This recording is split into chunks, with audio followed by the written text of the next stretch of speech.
नमस्कार दोस्तों।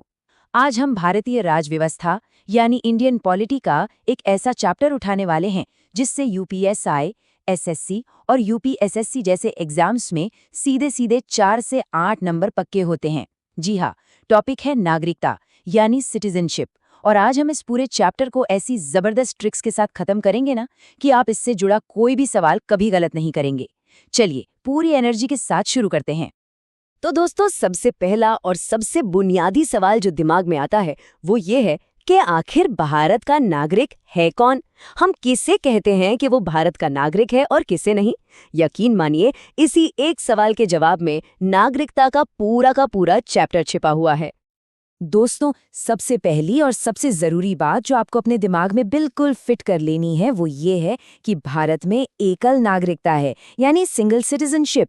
इसका सीधा साधा मतलब है कि हम सब सिर्फ और सिर्फ भारत के नागरिक हैं। हम उत्तर प्रदेश, मध्य प्रदेश या बिहार के नागरिक नहीं हैं। ये सिस्टम अमेरिका जैसा नहीं है जहां आपको देश और राज्य दोनों की नागरिकता मिलती है। हमारे संविधान बनाने वालों ने ऐसा इसलिए किया ताकि पूरे देश में एकता बनी रहे। ठीक है, तो ये तो समझ आ गया कि नागरिकता एकल है, लेकिन इसकी जड़ें कहाँ हैं? इसकी नींव रखी गई है हमारे संविधान में। हमारा संविधान खुद ये बताता है कि 26 जनवरी 1950 को जिस दिन वो लागू हुआ, उस दिन कौन-कौन भारत का नागरिक माना जाएगा। चलिए फटाफट इस पर एक नज़र डालते हैं।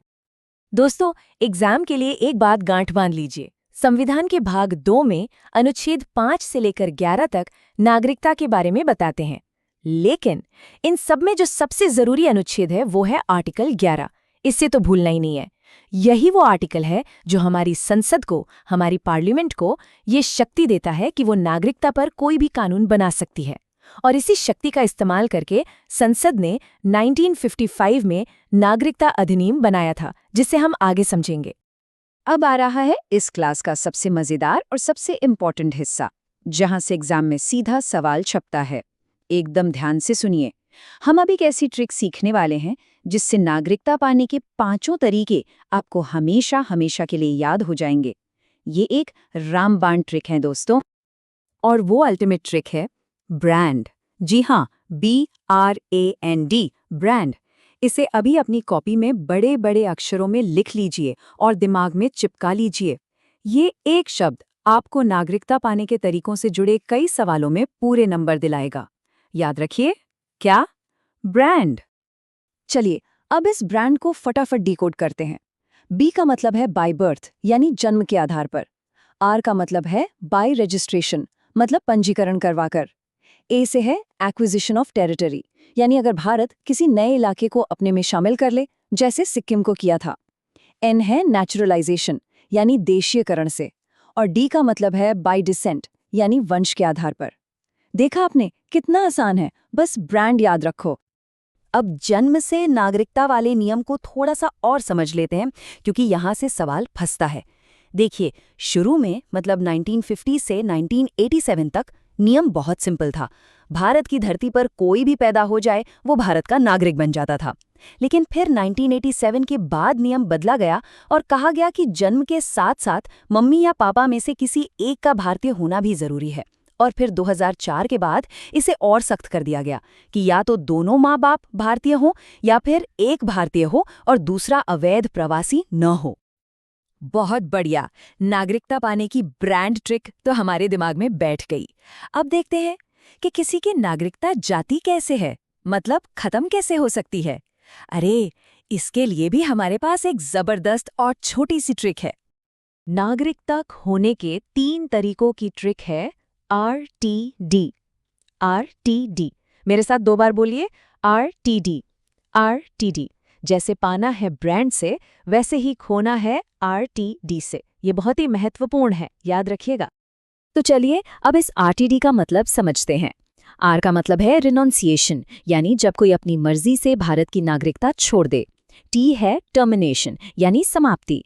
इसका मतलब है कि जैसे ही कोई भारतीय नागरिक किसी दूसरे देश की नागरिकता लेता है, भारत की नागरिकता अपने आप ऑटोमैटिकली खत्म हो जाती है। और D है डेप्रिवेशन यानी सरकार द्वारा वंचित करना। ऐसा तब होता है जब किसी ने धोखाधड़ी से नागरिकता ली हो या देश के साथ गद्दारी की हो। चलिए दोस्तों, अब कुछ ऐसे खास पॉइंट्स पर फोकस करते हैं जो एग्जाम में बार बार पूछे जाते हैं और जहां अक्सर स्टूडेंट्स कंफ्यूज हो जाते हैं। यहां पर एकदम ध्यान लगाकर सुनिएगा। एक बहुत बड़ा कंफ्यूजन होता है ओसीआई और दोहरी नागरिकता के बीच। आज इस कंफ्यूजन को हमेशा के लिए खत्म कर देते हैं। ओसीआई कार्ड यानी ओवरसीज सिटीजन ऑफ इंडिया, ये कोई दोहरी नागरिकता नहीं है, बिल्कुल नहीं। ये बस भारतीय मूल के लोगों के लिए एक स्पेशल स्टेटस है जो उन्हें भारत में कुछ फायदे देता है। लेकिन ओसीआई कार्ड वाले भारत में वोट नहीं डाल सकते। याद रखिएगा, भारत में सिर्फ और सिर्फ एकल नागरिकता है। अब बात करते हैं CAA 2019 की, जहां से सीधे फैक्ट्स पूछे जाते हैं। आपको परीक्षा के लिए बस ये टेबल याद रखनी है। देखिए, ये कानून 3 देशों पाकिस्तान, बांग्लादेश और अफगानिस्तान से आए 6 धर्मों के लोग हिंदू, सिख, बौद्ध, जैन, पारसी और ईसाई को नागरिकता देने की प्रक्रिया को आसान बनाता है। और इसके लिए कट ऑफ तारीख क्या है? 31 दिसंबर 2014। बस ये 3 बातें याद रखिए, 3 देश, 6 धर्म और 2014 की कट ऑफ तारीख। तो चलिए एक बार फटाफट वो 5 सवाल रिवाइज कर लेते हैं जो पिछले सालों के पेपर्स में बार बार आए हैं। पहला, नागरिकता पर कानून बनाने की शक्ति किसके पास है? जवाब है संसद, आर्टिकल 11 के तहत। दूसरा, मुख्य कानून कौन सा है? नागरिकता अधिनियम 1955। तीसरा, नागरिकता पाने के 5 तरीके। हमारी ट्रिक है ब्रांड। चौथा, नागरिकता खोने के 3 तरीके। हमारी ट्रिक है RTD। और 5वां, भारत में कौन सी नागरिकता है? एकल नागरिकता। ये 5 पॉइंट रटे होने चाहिए। दोस्तों, मुझे आप सब पर पूरा विश्वास है कि आप एग्जाम जरूर क्रैक करेंगे। बस इन कॉन्सेप्ट्स को और हमारी इन आसान सी ट्रिक्स को याद रखना, हिम्मत मत हारना, मेहनत करते रहना, सफलता जरूर मिलेगी। तो दोस्तों, हमने नागरिकता का पूरा चैप्टर ट्रिक्स के साथ अच्छे से समझ लिया है। अब है आपकी बारी। अब ये देखने का समय है कि आपने इस क्लास से कितना सीखा। तैयार हो जाइए एक सवाल के लिए। लेकिन सवाल से पहले एक आखिरी बार याद दिला दूं, रिवीजन ही सफलता की कुंजी है। नागरिकता पाने के लिए ब्रांड और खोने के लिए RTD।